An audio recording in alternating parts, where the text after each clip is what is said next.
Friends, कैसे हैं आप लोग। मैं हूं सनाउल्लाह खान, आपके अपने YouTube चैनल कौटिल्य एकेडमी में हार्दिक स्वागत करता हूं। उम्मीद करता हूं आप सभी लोग अच्छे होंगे, आपको मेरी वीडियोस अच्छी लग रही होंगी।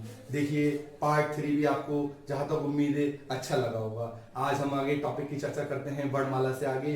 जहां पर हमारा टॉपिक चल रहा था पहले उसे रिवाइज कर लेते हैं।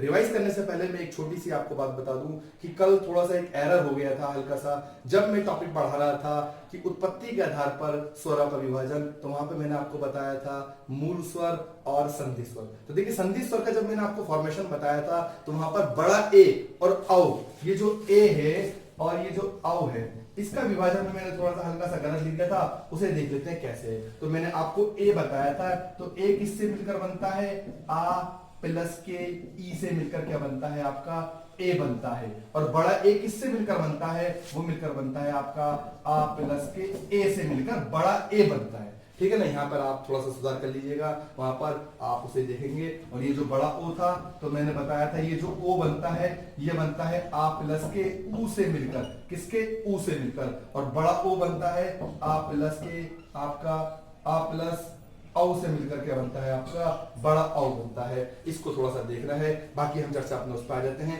एक बार क्यों रिवाइज कर लेते हैं कि अब तक हमने क्या पढ़ा है। वर्णमाला, वर्णों का आपको मैंने बताया वर्ण किसे कहते हैं, भाषा की सबसे छोटी इकाई क्या कहलाती है, वर्ण कहलाती है। देखिए बार बार मेरा बोलने का वक्त इसलिए जाया करता हूं मैं कि आपके एक एक चीज जहन में याद हो जाए, एक एक चीज आपकी रट लें, एक एक चीज आपको कंठस्थ हो जाए। भाषा की सबसे लघुत्तम इकाई वर्ण, भाषा की सबसे लघुत्तम सार्थक इकाई शब्द, वर्णों का क्रमबद्ध समूह वर्णमाला। वर्णमाला में कितने वर्ड होते हैं, 52 वर्ड होते हैं। मैं कहूं 52 वर्डों का विभाजन कैसे, आप तुरंत बताएं। क्यों मैडम आप तुरंत बताएं, सर आप तुरंत बताएं कि 52 होते हैं। 52 कैसे होते हैं, स्वर कितने होते हैं, 11 होते हैं। अयोग्यवाद कितने होते हैं, 2 होते हैं। आप तुरंत कहने लगे कि व्यंजनों की संख्या कितनी होती है, मैं पूछूं आप कहें 33 होती है। मैं कहूं अंतस्थी व्यंजन कितने होते हैं, आप कहें 4 होते हैं। ऊष्म व्यंजन कितने होते हैं, 4 होते हैं। संयुक्त व्यंजन कितने होते हैं, 4 होते हैं। उत्क्षेपित व्यंजन कितने होते हैं, 2 होते हैं।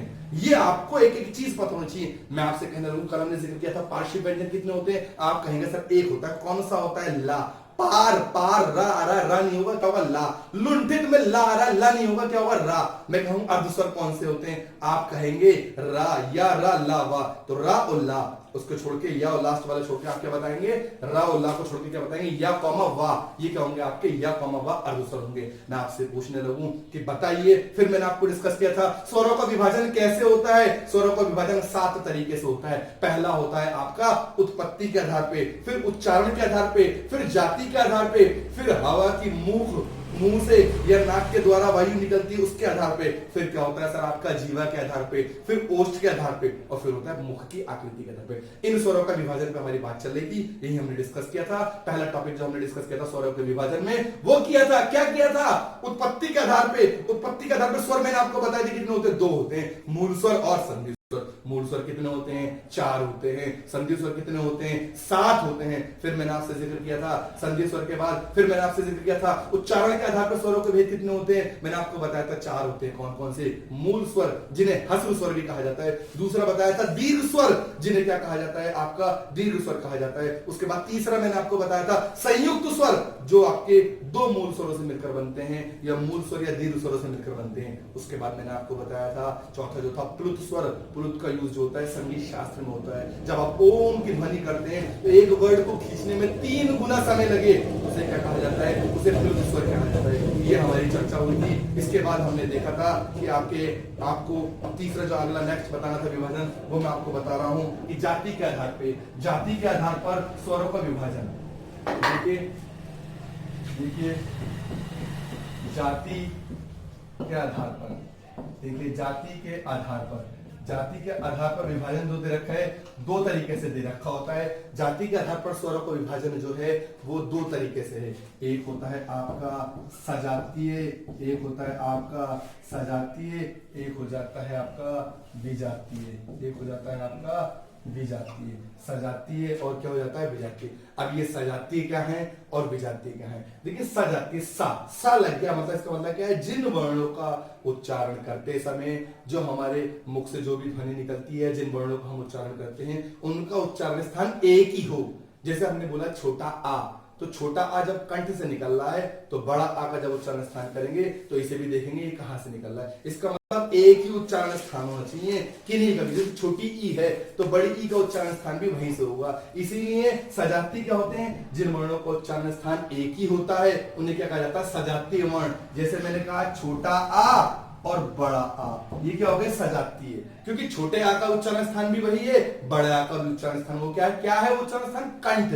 उच्चारण स्थान जब मैं पढ़ाऊंगा आपको व्यंजन में तब आपको समझ में आएगा कंठ क्या होता है, दंत क्या होता है, ओष्ठ क्या होता है, कंठोष्ठ क्या होता है, दंत ओष्ठ क्या होता है। धीरे धीरे धीरे धीरे आपको मजा आता रहेगा। उम्मीद करता हूं आपको बहुत अच्छा लग रहा होगा मेरे पढ़ाने का तरीका। कोई भी अगर आपको दिक्कत हो आप निसंकोच तुरंत आप मुझे कमेंट के माध्यम से बता सकते हैं, एक एक चीज आप मुझसे डिस्कस कर सकते हैं। तो देखिए मैंने बताया सजाती में छोटा आ, बड़ा आ, छोटी ई, बड़ी ई, ये क्या है आपके एक ही उच्चारण स्थान से, क्योंकि जहां से छोटी ई निकलेगा वहीं से क्या निकलेगा, बड़ी ई। और विजाती क्या होता है, जिन वर्णों का उच्चारण करते समय, जिन वर्णों का उच्चारण करते समय अलग अलग उच्चारण स्थान यूज होता है, जहां पर छोटा आ अलग निकले और छोटी ई। जैसे मैंने लिखा छोटा आ और छोटी ई, तो देखिए अगर छोटा आ छोटी ई को एक साथ लिख दूंगा इसका मतलब क्या है, इसका उच्चारण स्थान कुछ और है, इसका उच्चारण स्थान कुछ और है, तो ये क्या हो गए, विजातीय वर्ण, और ये क्या हो गए आपके सजातीय वर्ण। तो देखिए मैंने आपको बताया जाति के आधार पर दो होते हैं, सजातीय और विजातीय। इसके बाद बात कर लेते हैं आपका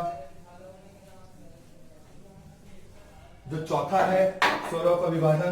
तीसरा स्वर का विभाजन देखा था, चौथा स्वर का विभाजन जो है वो है आपका हवा के मुंह या नाक के निकलने के आधार पर, नाक के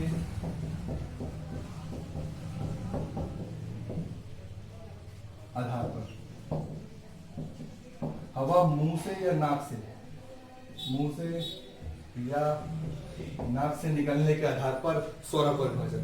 ये दो तरीके से होता है, दो तरीके के होते हैं, एक होता है आपका अनुनासिक और एक होता है निरानुनासिक। क्या होता है, एक होता है आपका अनुनासिक, एक होता है आपका अनुनासिक और एक होता है आपका निरानुनासिक, निरानुनासिक। देखिए एक होता है आपका अनुनासिक, एक होता है निरानुनासिक। अब ये अनुनासिक क्या होता है, निरानुनासिक क्या होता है, देखिए जिन वर्णों को उच्चारण करते समय, जिन वर्णों को उच्चारण करते समय नाक की सहायता, जिन वर्णों को उच्चारण करते समय नाक की सहायता, मतलब कि नाक से वर्ण ज्यादा निकले और मुख से कम निकले, वो क्या कहलाएगा आपका अनुनासिक। देखिए अनुनासिक क्या होता है एक बार फिर से समझ लीजिए। देखिए अनुनासिक, देखिए आपको मैंने बताया था अयोग्य वा, एक बार फिर से वहां पर आ जाता हूं। मैंने आपको दो वर्ड बताए थे अयोग्य वा, रिलेट करके, क्योंकि रिलेट करके आप पढ़ेंगे तुरंत चीजें समझ में आएंगी। मैंने आपको अयोग्य वा बताया था, अयोग्य वा, अयोग्य वा के दो वर्ड बताए थे, अयोग्य वा। अयोग्य वा में देखा था आपको, मैंने बताया था अंगा और एक को बताया था आपको आहा, अंगा और आहा बताए थे। ये अंगा को क्या कहा जाता था, अंगा को कहा जाता था अनुस्वार, इसे क्या कहा जाता था, अनुस्वार। तो देखिए तीनों चारों चीजें आपकी अभी कॉन्सेप्ट क्लियर हो जाएगा। अनुस्वार क्या होता है, अनुनासिक क्या होता है, निरानुनासिक क्या होता है, विसर्ग क्या होता है। क्योंकि आयोग ने अभी पिछले साल आयोग ने एग्जाम में पूछा था कि ये बताइए अनुनासिक का चिन्ह क्या है, या आपसे पूछा था अनुस्वार का चिन्ह क्या है। तो चिन्ह को भी देखेंगे, एक एक चीज क्लियर करेंगे। तो पहले मैंने आपको बताया था अनुस्वार, अनुस्वार अयोग्य वहां के अंतर्गत होता है। तो अनुस्वार जो होता है इसमें क्या होता है आपका, क्या है, अंकी बिंदी। अनुस्वार में क्या लगता है आपकी, अंकी बिंदी। इसको कैसे डिफाइन करेंगे, इसकी परिभाषा कैसे बताएंगे, जिन वर्णों का उच्चारण करते समय नाक से वायु ज्यादा निकले और मुंह से कम निकले। किसमें, अनुस्वार में नाक से ज्यादा निकले और मुंह से क्या निकले, थोड़े निकले, अल्प मात्रा में, उसे कहेंगे अनुस्वार।